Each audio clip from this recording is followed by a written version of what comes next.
Hello friends, welcome to economics classes. जैसे हमने पिछले सेशन में नेशनल इनकम चालू किया था, तो इसमें हमने प्राइवेट इनकम के बारे में देखा था, पर्सनल इनकम क्या होता है, पर्सनल डिस्पोजेबल इनकम क्या होता है। और मैंने आपसे कहा था कि जो प्राइवेट इनकम का जो फार्मूला है वो थोड़ा सा लेंदी है, इसलिए नेक्स्ट वीडियो में हम इसको कवर करेंगे। तो इस वीडियो में हम प्राइवेट इनकम के बारे में जो फार्मूला है इसको अच्छी तरीके से समझेंगे। इसको बिल्कुल आपको रटने की कोई ज़रूरत नहीं होगा, इतना ईजी है और इससे क्वेश्चंस आते हैं। इसी से प्राइवेट इनकम से आपको पूछ देगा कि पर्सनल इनकम क्या है, पर्सनल डिस्पोजेबल इनकम कैसे कैलकुलेट करेंगे। तो ये प्राइवेट इनकम बहुत ही की रोल प्ले करता है। ठीक है, उसके बाद हम नेक्स्ट चैप्टर में आएंगे जिसमें हम मेजरमेंट पढ़ेंगे कि नेशनल इनकम का जो मेजरमेंट है वो हम कैसे करते हैं, कौन से मेथड्स हैं जिससे हम नेशनल इनकम को कैलकुलेट करते हैं। तो इसमें 3 मेथड्स के बारे में पढ़ेंगे, जिसमें वन बाय वन हम हर वीडियो में इसको कवर करेंगे। इसमें कंप्लीट आपको प्रोडक्ट मेथड के बारे में मैं बताने वाला हूँ, जो कि ये बहुत एग्जाम पॉइंट ऑफ व्यू से मोस्ट इंपॉर्टेंट है। ये तीनों मेथड है ना, इससे 110% आपके एग्जाम में क्वेश्चंस आने वाले हैं। ठीक है, और वो भी आपके प्रैक्टिकल क्वेश्चंस आएंगे, बट मैं आपको प्रैक्टिकल विथ थ्योरेटिकल नॉलेज पूरे तरीके से आपको दूंगा, ताकि आपको कोई भी क्वेश्चन आए तो आपको छूटे नहीं 1%। ठीक है, तो वीडियो को शुरू करते हैं। देखते हैं कि प्राइवेट इनकम को जो फॉर्मूला था वो कैसे डिराइव किया जाता है। ठीक है, तो प्राइवेट इनकम मैंने बताया था कि वो सारा इनकम जो कि एक जो इंटरप्राइजेज है और जो हाउस होल्ड है वो अर्न करता है। ठीक है, जो जैसे नॉन रेसिडेंट भी है और जो रेसिडेंट, दोनों का जब इनकम को जब हम कंबाइन करते हैं तो हम प्राइवेट इनकम के कैलकुलेट करते हैं। ठीक है, फिर हमने देखा था कि प्राइवेट इनकम में जो फैक्टर इनकम होता है और जो ट्रांसफर इनकम होता है वो दोनों को इंक्लूड करते हैं। मैंने आपको बताया था कि ट्रांसफर इनकम क्या होता है, फैक्टर इनकम। अगर आपको नहीं पता है तो आप पिछले वीडियो में जाके आप देख सकते हैं, उसमें पूरा बेसिक डिटेल दिया हुआ है। ठीक है, तो हमारे सेक्टर इकोनॉमी में दो है, प्राइवेट है और एक गवर्नमेंट सेक्टर है। ठीक है, तो ये दोनों को ही तो मिला के जीडीपी बना हुआ है। तो जीडीपी क्या है, जीडीपी से जब हम गवर्नमेंट का जो भी इनकम है वो सारा माइनस कर देंगे तो हमारा पर्सनल इनकम पे हम आ जाएंगे। ठीक है, जैसे जीडीपी है, ठीक है, इसमें क्या है, प्राइवेट प्लस गवर्नमेंट है। जब हम प्राइवेट को इधर ले जाएंगे तो जीडीपी यहाँ पे आएगा। तो जब जीडीपी में से जब गवर्नमेंट का जितना इनकम है सब माइनस कर देंगे तो ऑलरेडी हम प्राइवेट इनकम पे आ जाएंगे। ठीक है, तो देखते हैं कि जो भी इनकम डोमेस्टिक, जो भी इनकम प्राइवेट सेक्टर के द्वारा एक्वायर किया जाता है, ठीक है, वो आता है प्लीज NFIA, जो net factor income from abroad है, कि कुछ कुछ लोग बाहर भी तो काम करते हैं। ठीक है, तो वहाँ का जो भी इनकम आएगा वो है। फिर हमने देखा था कि नेशनल डेब्ट इंटरेस्ट और करेंट ट्रांसफर फॉर्म जो है ये आपका फैक्टर इनकम है। तो गवर्नमेंट क्या करता है, मैंने आपको नेशनल डेब्ट इंटरेस्ट के बारे में बताया था कि गवर्नमेंट के पास अपना शेयर्स होता है, वो पब्लिक को इशू करता है, पब्लिक उसको बाय करता है। तो जो पैसा है पब्लिक का वो गवर्नमेंट के पास चला जाता है और गवर्नमेंट जो है इस पर इंटरेस्ट पे करता है। तो जो भी इंटरेस्ट पे करेगा वो भी प्राइवेट इनकम में इंक्लूड होता है। और जो भी करेंट ट्रांसफर है रेस्ट ऑफ द वर्ल्ड कुछ ग्रांट्स देता होगा प्राइवेट इंडिविजुअल्स को, एंटरप्राइजेस को, ये भी इसमें इंक्लूड होता है। तो जब ये चारों को हम इंक्लूड कर देते हैं तो हम प्राइवेट इनकम पे आ जाते हैं। जैसे अब डोमेस्टिक जो भी इनकम है जो प्राइवेट सेक्टर के एक्वायर है उसको थोड़ा सा कैलकुलेट करने में प्रॉब्लम होता है। तो इसको स्टेप बाय स्टेप समझते हैं कि ये वाला चीज़ जो है ये कैसे कैलकुलेट करेंगे। और ये सब तो बहुत ईजी है, आप इसको याद कर सकते हैं। ठीक है, आपको कल ही मैं इसके बारे में बता चुका, बट ये थोड़ा सा कन्फ्यूजिंग होता है कि इसको कैसे कैलकुलेट करेंगे। ठीक है, तो इसमें सबसे पहले हम डोमेस्टिक इनकम को कैलकुलेट करेंगे, क्योंकि हमारे पास जीडीपी है, जो जीडीपी एमपी है वो हमारे पास है। ठीक है, और हमें डोमेस्टिक इनकम क्या होता है, एनडीपी एट फैक्टर कॉस्ट। ठीक है, तो सबसे पहले हम डोमेस्टिक इनकम को कैसे कैलकुलेट करेंगे। देखिए, एनडीपीएफसी को कैलकुलेट करना है, मैंने आपको बताया हुआ जो भी कैलकुलेट करना है वो लेफ्ट हैंड साइड होगा और जो गिवन है वो हमेशा राइट हैंड साइड होगा। ठीक है, तो इससे हमको इसको कंपेयर करना है। देखिए, मार्केट प्राइस से हमें कहाँ आना है, फैक्टर कॉस्ट पे आना है। तो मैंने आपको पिछले वीडियो में बताया था कि NIT को माइनस कर देंगे। ठीक है, पी से पी कैंसिल, डी से डी कैंसिल, और ग्रॉस से नेट पे जाना है, मतलब टोटल से एक्चुअल पे जाना है। तो हमें जो डिप्रिसिएशन हुआ होगा उसको भी माइनस करना होगा। तो हम इसको एनडीपीएफसी, मतलब जो डोमेस्टिक इनकम हो वो एक्चुअल में कैलकुलेट कर लेंगे। ठीक है, जैसे ही जब एनडीपीएफसी हो गया, मतलब यही तो हमारा डोमेस्टिक इनकम है। अब यही डोमेस्टिक इनकम में क्या है, गवर्नमेंट का भी इसमें शेयर्स होगा। तब एनडीपीएफसी में से जो गवर्नमेंट का, मैंने आपको कल बताया था प्राइवेट में, कि जो भी income from property and enterprises of government administration department का जो भी है वो माइनस कर देंगे, और जो भी पीएसयूज का जो है, मतलब saving of non departmental organisation, उसको माइनस कर देंगे, तो हम एनडीपीएफसी पे आ जाएंगे। तो गवर्नमेंट का जो भी इनकम होगा, जो प्रॉपर्टी से जो रेंट मिला होगा, जो इंटरप्राइजेस से प्रॉफिट मिला होगा, और जो भी एडमिनिस्ट्रेशन है, जैसे रेलवे गवर्नमेंट के अंदर है, तो ये जितना भी इसका इनकम होगा उसको माइनस कर देंगे जब एनडीपीएफसी से। और जो भी पीएसयूज है, जैसे एमएलटी, एलआईसी, ये सब जो चीज़ है, उनका जो इनकम होगा वो माइनस कर देंगे। तो हमारे पास एनडीपीएफसी में से तो हम income from product acquiring to private sector पे आ जाएंगे। समझ में आ गया आपको? मतलब कि इसमें जो है बस प्राइवेट इंटरप्राइजेस का जो इनकम है बस उसी को हमको लेना है। और थर्ड स्टेज में हम पर्सनल इनकम कैलकुलेट करेंगे। जब हम सबका सम अप कर देंगे तो हमारा प्राइवेट इनकम कैलकुलेट हो जाएगा। जैसे पर्सनल इनकम क्या था, तो पर्सनल इनकम में भी तो यही था कि प्राइवेट इनकम में से जब हम जो कॉर्पोरेट टैक्स और रिटेन अर्निंग है उसको जब हम माइनस कर देंगे तो हम पर्सनल इनकम पे आ जाएंगे। ठीक है, तो कॉर्पोरेट टैक्स के बारे में बताया था कि जो भी फॉर्म पे करता हो गवर्नमेंट को वो टैक्स होता है, और रिटेन अर्निंग जो फ्यूचर को अनसर्टेनिटी को मीट करने के लिए जो भी एक होल्ड फंड ये बना के रखते हैं उसको रिटेन अर्निंग बोलते हैं। ठीक, तो जब तक आपको पर्सनल इनकम का कंसेप्ट पूरी तरीके से नहीं क्लियर होगा तब तक आप प्राइवेट इनकम का जब तक आपका कंसेप्ट क्लियर नहीं होगा तब तक आप पर्सनल इनकम नहीं कैलकुलेट कर सकते और ना ही पर्सनल डिस्पोजेबल इनकम को कैलकुलेट कर सकते। होप कि आपको ये वीडियो यहाँ तक समझ में आएगा। कोई भी अगर डाउट हो तो आप कमेंट सेक्शन में हमसे पूछ सकते हैं। ठीक है, अब हम देखते हैं कि मेजरमेंट कैसे करते हैं। अभी तक सारा का सारा जो है वो एक प्रोसेस है सम अप करने का। अब यहाँ से मेन जो है वो नेशनल इनकम को कैलकुलेट करने का चालू होता है। ठीक है, अब हम समझते हैं पहले नेशनल इनकम जैसे हमारा देश का है वो कौन पब्लिश करता है, तो सीएसओ होता है, सेंट्रल स्टैटिस्टिकल ऑर्गेनाइजेशन होता है।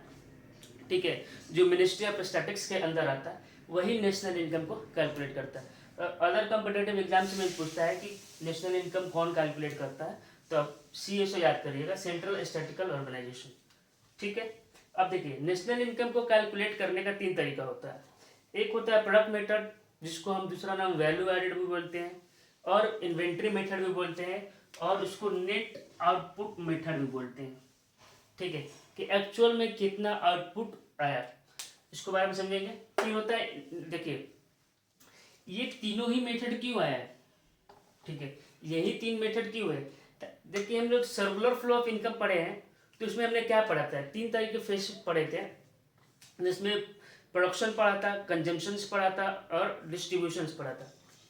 वही तो सारा चीज़ यहाँ पे है। देखिए प्रोडक्शन है जो कि प्रोडक्ट मेथड हो गया, जब डिस्ट्रीब्यूशन करते हैं किसका करते हैं, इनकम का, तो इनकम मेथड आ गया। जब कंजम्पशंस करते हैं तो क्या करते हैं, पैसों को एक्सपेंस करते हैं, खर्च करते हैं, तो एक्सपेंडिचर मेथड आ गया। तो यही 3 मेथड ही इसलिए है क्योंकि सर्कुलर फ्लो में यही फ्लो करता है। समझ में आ गया आपको यही 3 मेथड क्यों है।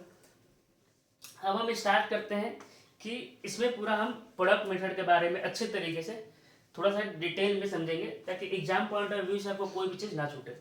ठीक है, तो प्रोडक्ट और वैल्यू एडेड मेथड मतलब क्या होता है कि जैसे देखो गुड्स मैंने आपको बताया हुआ है, एक फाइनल गुड्स होता है और एक इंटरमीडिएट्स गुड्स होता है।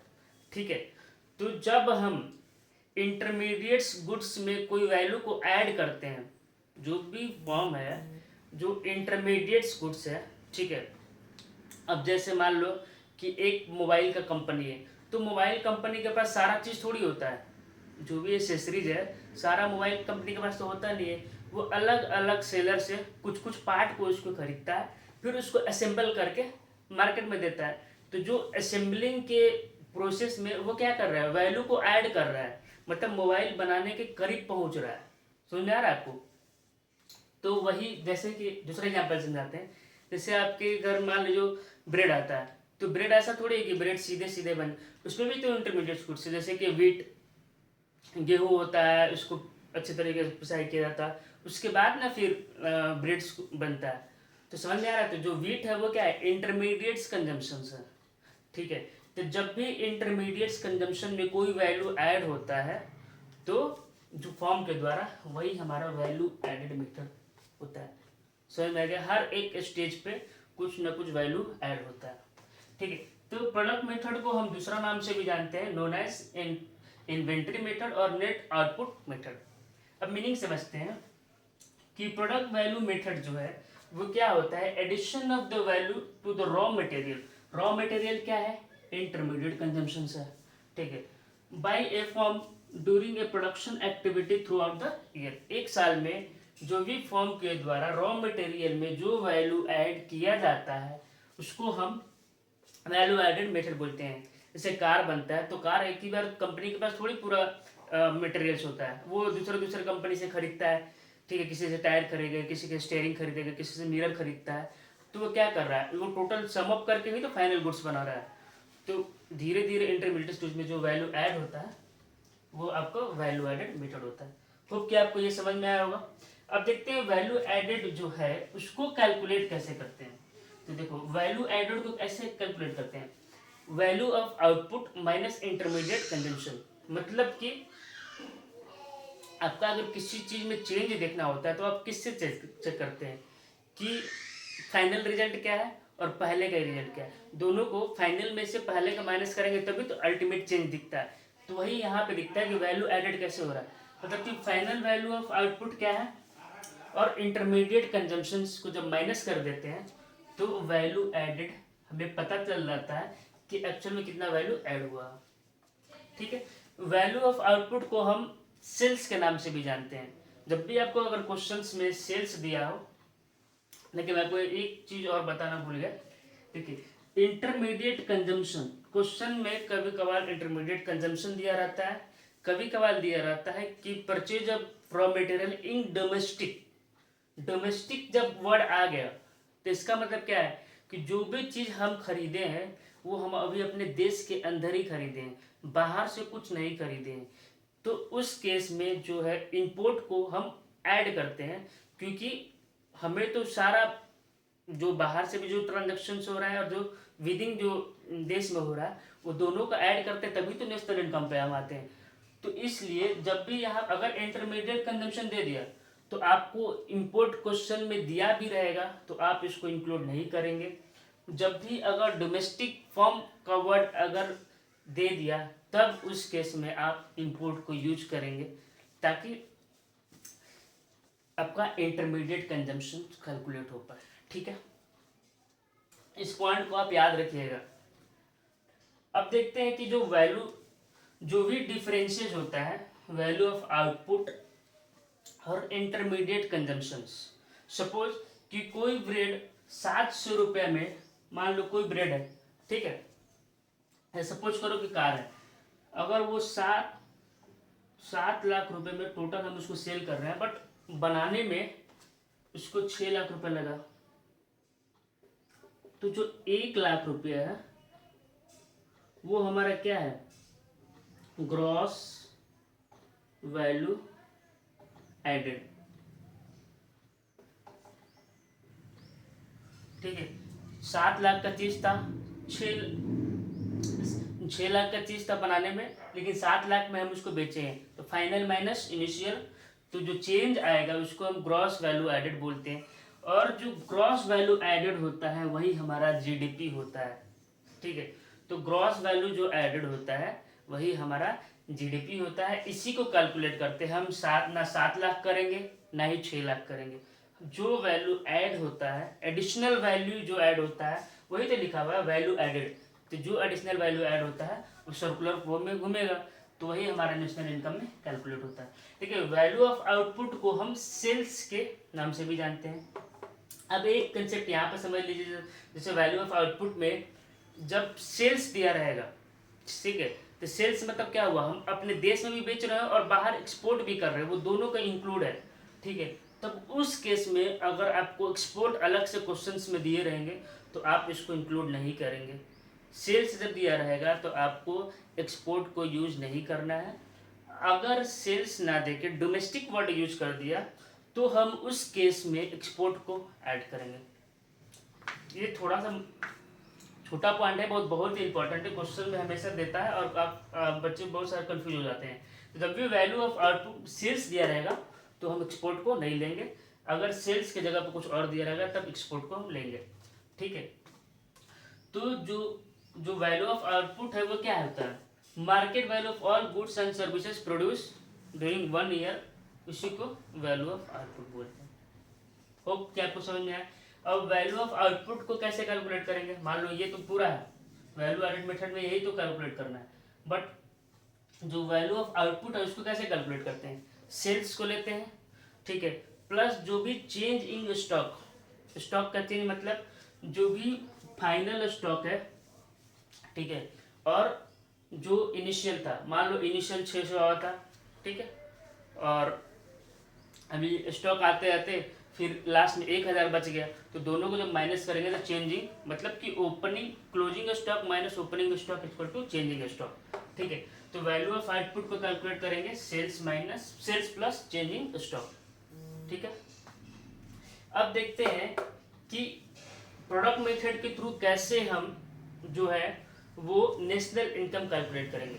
देखो हमारे हमारे इकोनॉमी में 3 सेक्टर है, ठीक है, एग्रीकल्चर है, ठीक है, उसके बाद इंडस्ट्रियल सेक्टर है, फिर टर्सरी सेक्टर है, ठीक।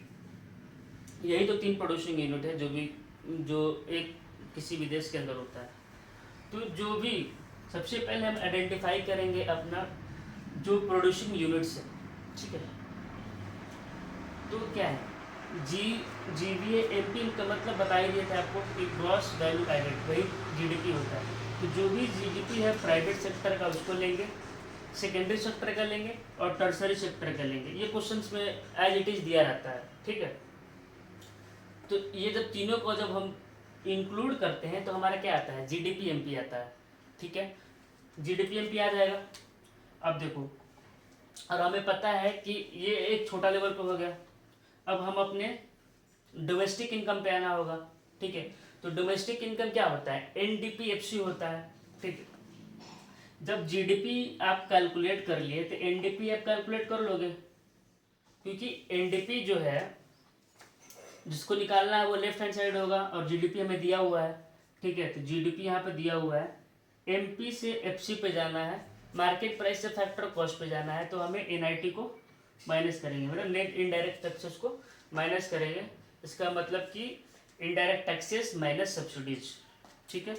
MP से FC जाएंगे, माइनस हो गया, और हमें ग्रॉस से टोटल से हमें नेट पे आना है, तो हम डेप्रिसिएशन को माइनस कर देंगे, तो हमारा जो है ये हम इसको डोमेस्टिक इनकम बोलेंगे।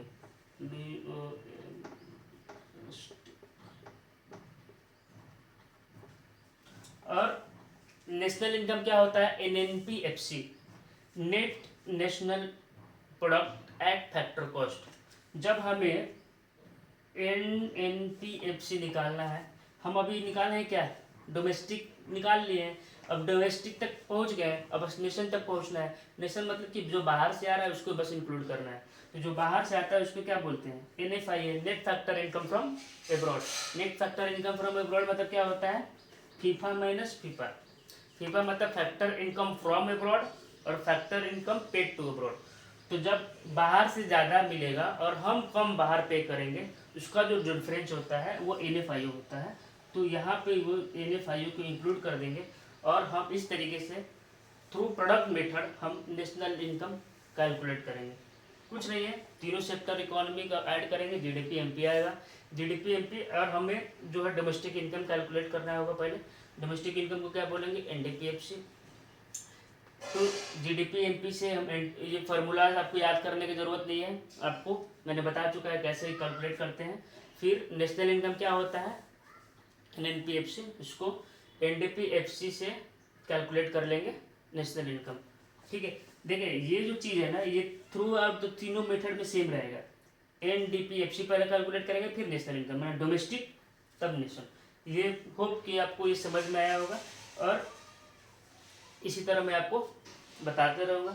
अगर कोई भी प्रॉब्लम हो तो आप हमें कमेंट सेक्शन में ज़रूर बताएं, जहाँ भी प्रॉब्लम हो, ताकि मैं उसको और अच्छे तरीके से नेक्स्ट वीडियो में एक्सप्लेन कर पाऊँ। अब देखते हैं कि क्या प्रिकॉशंस लेते हैं while calculating national income through the product और वैल्यू एडेड मेथड। ठीक है, तो प्रिकॉशंस में देखते हैं, मैंने आपको पहले भी बताया कि इंटरमीडिएट गुड्स के वैल्यू को हम नेशनल इनकम में ऐड नहीं करते हैं, क्योंकि इंटरमीडिएट वैल्यू का जो गुड्स होता है, ठीक है, मतलब जो वैल्यू होता है, वैल्यू ऑफ इंटरमीडिएट गुड्स, वो ऑलरेडी फाइनल गुड्स में इंक्लूड होता है। तो ये क्या हो जाएगा, अगर हम फाइनल गुड्स का भी वैल्यू इंक्लूड कर ले और इंटरमीडिएट गुड्स का वैल्यू भी वो कर ले, तो डबल काउंटिंग होगा, डबल काउंटिंग का प्रॉब्लम हो जाएगा। समझ में आ गया? क्योंकि एक ही चीज़ को हम दो बार काउंट करेंगे तो वो एक्चुअल से वो ज़्यादा शो करेगा। जैसे आपका मोबाइल है, अब हम पूरा मोबाइल का वैल्यू ऐड करते हैं, ठीक है, बट अगर हम आपके मोबाइल के अंदर के कैमरा का वैल्यू अलग से, बैटरी का अलग से, जो भी चिप्स है उसका भी वैल्यू अलग से कैलकुलेट करेंगे, तो इसका मतलब क्या हुआ कि जो मोबाइल का तो पूरा वैल्यू में क्या है, सारा चीज़ ऐड है, इंटरमीडिएट गुड्स का भी वैल्यू ऐड है, बट हम अलग से भी अगर ऐड करेंगे तो हमारा जो नेशनल इनकम है वो गलत शो करने लगे। तो इसलिए इंटरमीडिएट गुड्स को इंक्लूड नहीं करते हैं। दूसरा है second hand goods and services are not included. Second hand goods, जैसे कि मान लो आप किसी से बाइक खरीदते हैं, तो क्या होता है, वो नेशनल इनकम में कैलकुलेट नहीं होता है। क्यों? क्योंकि जब वो फर्स्ट टाइम खरीदा गया होगा तभी वो नेशनल इनकम में कैलकुलेट हो जाएगा। अगर दोबारा करेंगे तो फिर डबल काउंटिंग का प्रॉब्लम हो जाएगा। तो डबल काउंटिंग को अवॉइड करने के लिए ये सब चीज़ हम करते हैं। तीसरा है जो सेल्फ कंजम्पशंस ऑफ गुड्स। अगर कोई फार्मर है, अगर वो बस अपने लिए प्रोडक्शन बना कर रहा है, तो वो हम नेशनल इनकम में इंक्लूड करेंगे। यहाँ पे याद रखिएगा, सेल्फ कंजम्पशन ऑफ गुड्स को इंक्लूड करते हैं, ठीक है, बट अगर सेल्फ कंजम्पशन ऑफ सर्विस रहेगा तो हम उसको इंक्लूड नहीं करेंगे। जैसे डॉक्टर अपने आप को ही सर्विस दे, डॉक्टर बीमार पड़ जाए और अपने आप को ही ट्रीटमेंट दे, तो हम इसको इंक्लूड करेंगे। टीचर अपने आप को खुद पढ़ाए तो इसको इंक्लूड करेंगे, नहीं करेंगे, ठीक है। तो ये कुछ बेसिक होता है, ये जिससे भी क्वेश्चन 8 नंबर में आ जाता है। एमसीक्यू क्वेश्चन आपसे पूछता है कि which of the following will be included in national income. तो आपको ये सब पॉइंट्स को थोड़ा याद रखना पड़ेगा कि आप थोड़ा सा लॉजिक लगा कर सोचिएगा तो आप इजीली इसको कर सकते हैं, ठीक है। होप कि आपको ये वीडियो पसंद आया। अगर वीडियो पसंद आया तो आप इसको और लोगों के साथ शेयर करिए, ताकि जो भी स्टूडेंट्स हैं, अभी जैसे लॉकडाउन के कारण या फिर थोड़ा द कोरोना के कारण क्या हुआ कि अच्छे टीचर्स नहीं मिल पाए और उनका जो सिलेबस है वो कंप्लीट नहीं हो पाया, ठीक है। तो इसलिए मैंने वीडियो चालू किया है यूट्यूब पे, ताकि आपको सही कंटेंट मिले और बोर्ड्स के एग्जाम में आपको कोई प्रॉब्लम ना हो, ठीक है। ठीक है, वीडियो को यहीं ख़त्म करते हैं, ठीक है। Thank you so much.